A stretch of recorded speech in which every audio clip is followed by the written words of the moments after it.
As we're looking for an evolution of a human being through the education system, the education system should be always an evolving process by itself.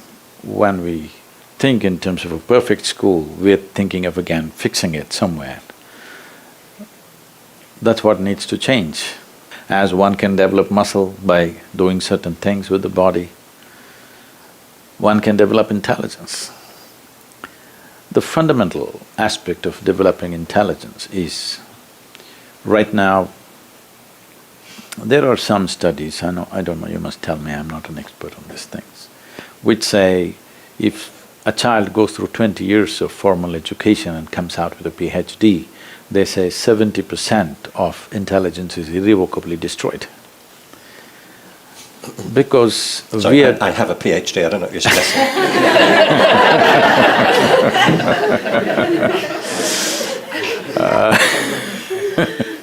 I'll leave that to you, Ken.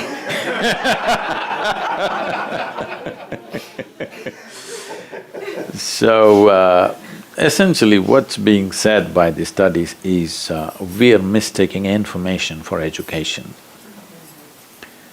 By deadening the brain with too much information, definitely the possibility of intelligence is lost.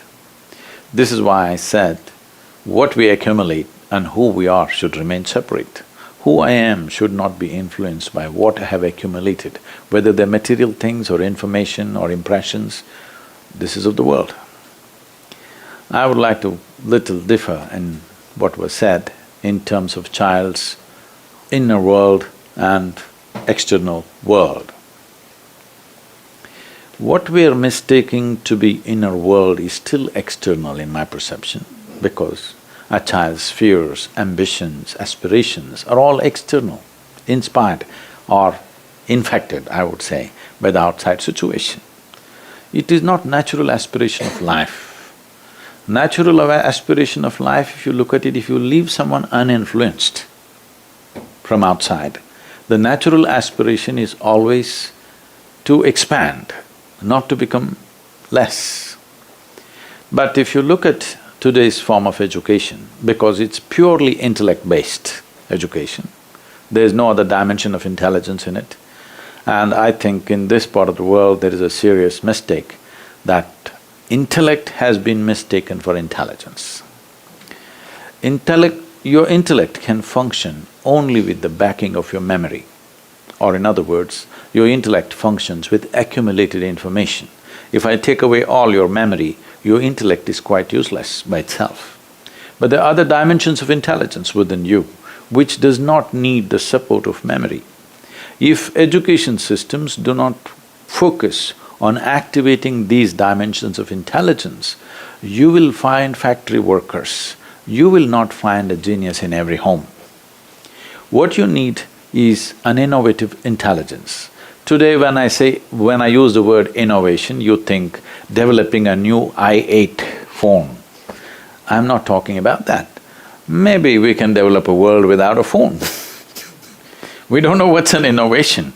Innovation need not necessarily mean improvement of what we have little by little, little by little. Yes, that is also needed, but that is not what life is looking for. People are not any better with phone, without phone. Maybe we're doing more things, but equally confused, equally struggling as it was before. So the point is not about what we have gathered. What we have gathered is useful in creating comfort and convenience for the world. What we have gathered is not useful for creating well-being for ourselves and for the world. If well-being has to happen, we have to access dimensions of intelligence which are not intellectual, because intellect cannot function without accumulated information. If you function always out of accumulated information, you naturally get identified with it. So depending upon what you have accumulated, you become that kind. Because you have become that kind, another kind and your kind always goes into conflict.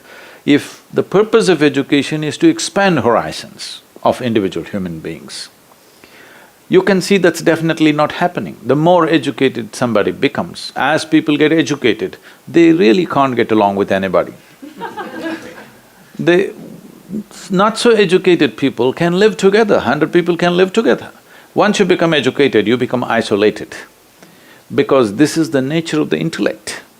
Because you're employing only one wheel out of four wheels of your car, it is like that. It's like suppose you're driving on the street and you are some kind of an expert, you drive on just two wheels. Maybe you're good at it, but nobody else on the street want to drive with you, they will all stop. If you're driving on four wheels, everybody will drive with you. So the other dimensions of intelligence have to come, otherwise the moment you get intellectual unknowingly, you in some way you exclude the world. So in a way, the way of our education has been to butcher the existence into tiny fragments, and we're trying to fix the fragments. It's not going to work like that. If education has to become holistic, there are systemic problems, I'm not saying no, but more than the systems, the people who deliver the system, if we can upgrade them in a huge way, every system can be made to work good. See, if we are interested in the future generations of our humanity, the best people in the world must go into teaching. But right now, everything is determined by economics. How much are you paid? That's how you go. So this is where what I'm saying earlier is important. What you accumulate should not determine who you are. As long as that is so, the economic values will rule. As long economic values rule, it's the muscle which rules, not the intelligence.